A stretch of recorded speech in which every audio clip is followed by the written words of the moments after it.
namin. At bilang pagbibigay salamat sa lahat ng ito, let us all please stand for our opening prayer to be led by our birthday celebrant's daughter, Miss Jem Ramos. In the name of the Father, and of the Son, and of the Holy Spirit, Amen. As we celebrate Mommy's birthday, we thank you for you have blessed her in another year to experience happiness, to give hope, and to share love. We pray that her days will be filled with nothing but jovial smiles, resounding laughter, and remarkable memories. Grant her the strength that will enable her to stand amidst all challenges and couple it with hope so that she will never concede defeat. May you always bless her with good health and loving heart, and we ask you to please guide her with your grace as she fulfills her tasks both at home and at work. May you keep her in your loving arms and shield her from harm. Our dearest Lord, we are truly grateful for you have given us a supportive mother, a loving and a dedicated wife to Daddy, who never failed to show her unconditional love and unparalleled care for us. She has been bringing so much happiness in the family that her presence alone explains how greatly blessed we are to have her by our side. Almighty God and Father, we also request your divine grace to bless the food which we are about to partake from your bounty. Apart from that, we thank you for granting us this wonderful opportunity where we can once again meet and spend some time with our dear relatives. We also express our gratitude, dear Lord, for the willing hands and minds of those who helped and shared their precious time in making this event possible. We earnestly pray that this gathering will be a success and that we, especially Mommy, may enjoy this event. Lastly, may you bless each one of us as we go back to our respective homes later. All of this we ask through Jesus Christ our Lord. Amen. In the name of the Father, and the Son, and the Holy Spirit. We would like to call on the loving husband of our birthday celebrant, Mr. Paul Ramos, to give us his welcome remarks.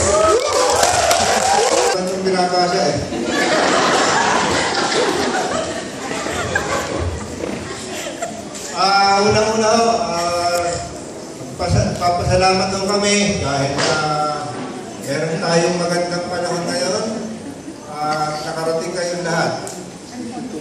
Nagpapasalamat din ho kami sa mga organizer ng programa ito, ng pagdadawat na ito.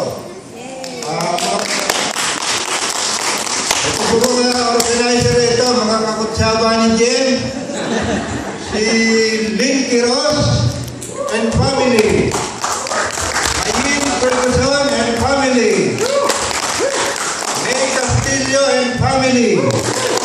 Sila ho lahat ang naghahanda ng programa at maging yung Marasigan at Pulhin family.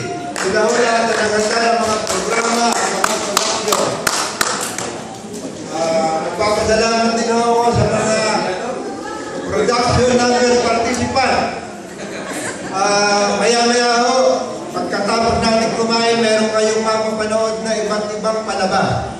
Merong sayaw, merong kanta, merong iba't iba. Maraming production number. At salamat din ho sa mga guests, mga taga Batangas, Caloocan, Novaliches, Pampanga,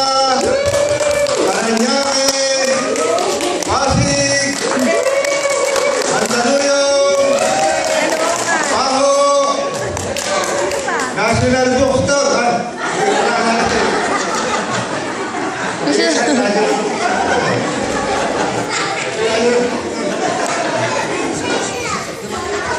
at nagpapasalamat din ho kami dahil sa panibago na naman taon na dumaos ay pagdaraos ng aking asawa.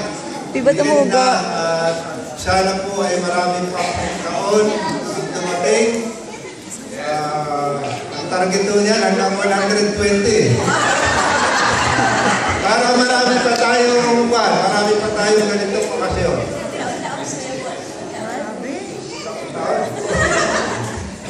Maraming salamat po at enjoy the night. Celebrating a special birthday for a very extraordinary person. Kasi for me, she's not only a very nurturing and supportive mother, she's also a loving sister, friend, and confidant to most of us here, if not all. And also, para rin po sa akin, and I'm sure this goes with everybody else here, she is one of the few people I admire and look up to when it comes to family dedication, loyalty, and trust. Pero on the lighter side, katulad ko po rin siya na mababaw ang luha. Kanina, opening prayer, nilalaman siya. So, and si Ate Edna po, lagi yan game. Kahit na sabihin namin, sige, go. Sama ako dyan. Ganun siya, ka-game sa amin. Diba, Ate Emily? Yeah, that's true, Yin. I myself am witness to her many sacrifices for her family, her unwavering patience and strength in all of the trials she has gone through. She's always ready to lend a helping hand to anyone who needs it and never pass judgment to any mistakes one has done. She is an Aquarius with compassion, open-minded, loyal, and blessed with a trusting personality. A successful career woman, a thoughtful sister to her siblings, and especially to all of us, diba? Ay, kaya naman po, kaya na po ba yung i-describe? Baka hindi nyo po kilala, i-describe pa namin. Kaya naman po sa hapon at gabi ito, o diba? Dire-diretso ang ating celebration. We are celebrating another milestone in our birthday celebrant's life. A celebration that is not only double in digits, yeah, but it is double in blessings, happiness, and love. As it turns out, tomorrow po ang actual birthday ni Ate Edna, our celebrant.